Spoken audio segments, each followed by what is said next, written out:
just wanted to do a really quick update video for you guys, because I know it's been a little while. Again, I know, excuses, but some exciting new things, or I'm excited about it.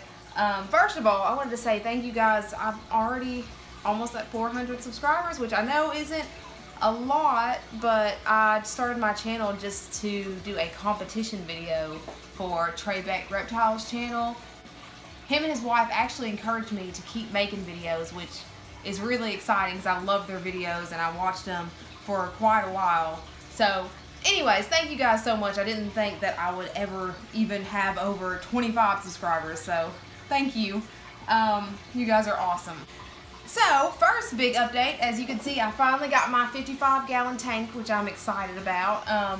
There are 2 angelfish, 7 danios, 2 cories, a ropefish, 2 dwarf gouramis, and there's also a pleco and a snail in there, but they are always hidden. We had a 3rd angelfish. You might remember him, the silver and black striped one, but he actually began to shred my other angelfish's fins. So as you can see, their fins are still kind of healing at the top. We ended up rehoming him. Anyway, I do want to eventually switch over to an all-planted natural tank. I honestly don't know where to start. There's so much information out there. I also wanted to just give you guys an update on all of my animals, because you've seen them and you're probably wondering where they are. So one by one, I'll just go around and talk about each of the animals. First up is Sylvanas. She's doing really good. When we first got her, she refused to eat for a few weeks, and maybe it was even a month. And now she is a pig. She will eat anything that's thrown in front of her. I actually will only have my husband take her out of her tank because she kind of intimidates me. Next up is Mr. Sterling, my banana ball python. He's doing good. He's not a pig like Sylvanas is. He takes quite a while to get him to eat, just because he has to inspect it over and over and over again, and he has to make sure what he is eating is what he wants to eat. But otherwise, he's doing good. He is definitely the more passive of the two. He's the one that I would let friends hold if they come over and want to hold a snake, just because I know that he isn't a biter. Percy is still doing great as well. She's still in the 20-gallon long. This is the biggest that I'm gonna have her in, just because she isn't really active. She'll move from one hiding spot to another, and then she'll move to her shed hiding spot, and that's about it. She does like to be taken out of her tank, which I think is really cool, because a lot of leopard geckos just kind of hang out in their tanks, and she was terrified of anyone coming near her when I first got her. Now, if she wants out, she'll actually come up to the glass and kind of scratch the glass, and when you take her out, she's just clearly in a much better mood. She's getting pretty big. She's also a pig. We keep her on, she's still mostly on mealworms, because she does prefer that over the crickets. But she does get crickets, and I've given her a small hornworm.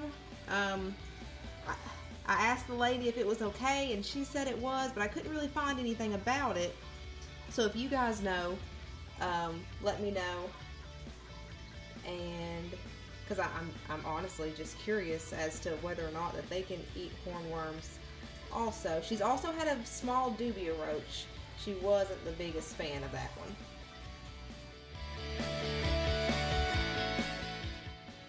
Dexter, my crested gecko, is still fantastic. I need to clean out his tank, so don't yell at me. He is doing a lot better than he was originally. He was another one that would hide, and he actually got really snippy.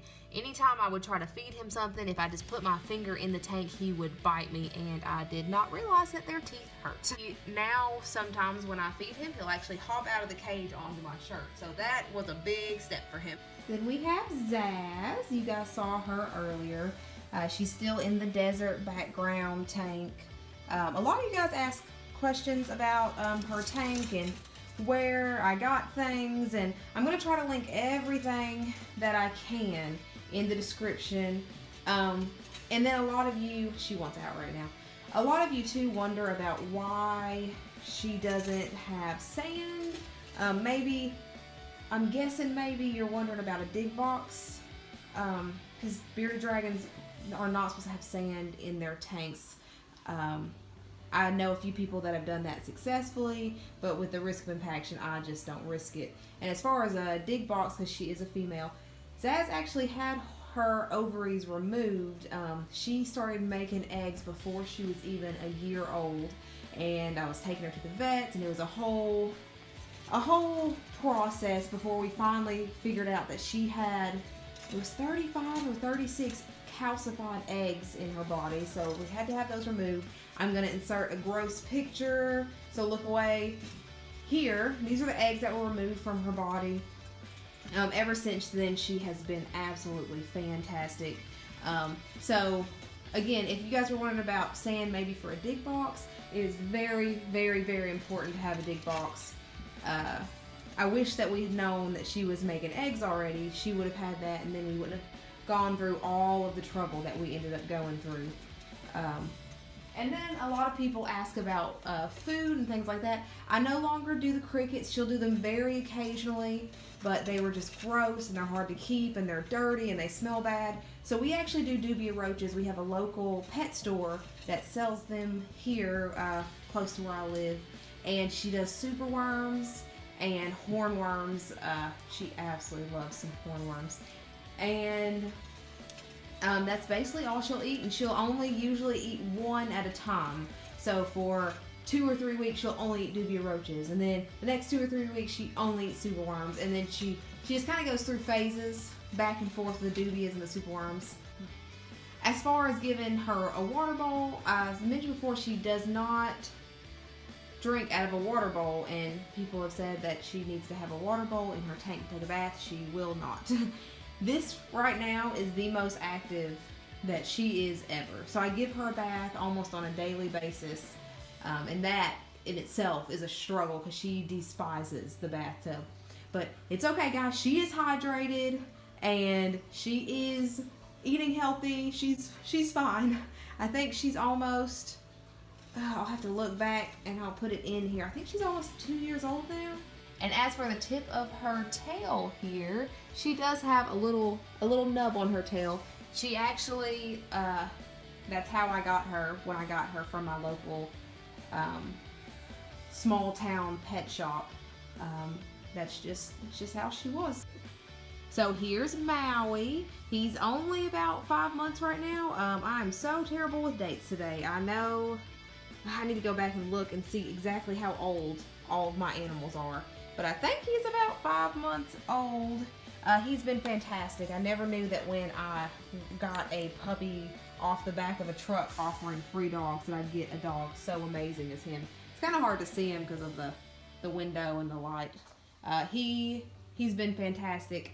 And then there's Sam here. I got Sam back in 2011, and he was a year old when I got him from a shelter. And he is the most cuddliest dog in the entirety of the world. And him and Maui get along great.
you guys enjoyed this update. I just wanted to let you know that all of my animals are still here and okay, and I haven't been uploading, but it's just because I've been so busy, not because anything happened to the animals. I know that there's like a weird stigma around YouTubers who do animals, and if you don't show your animals, then something happened. But no, they're all perfectly okay.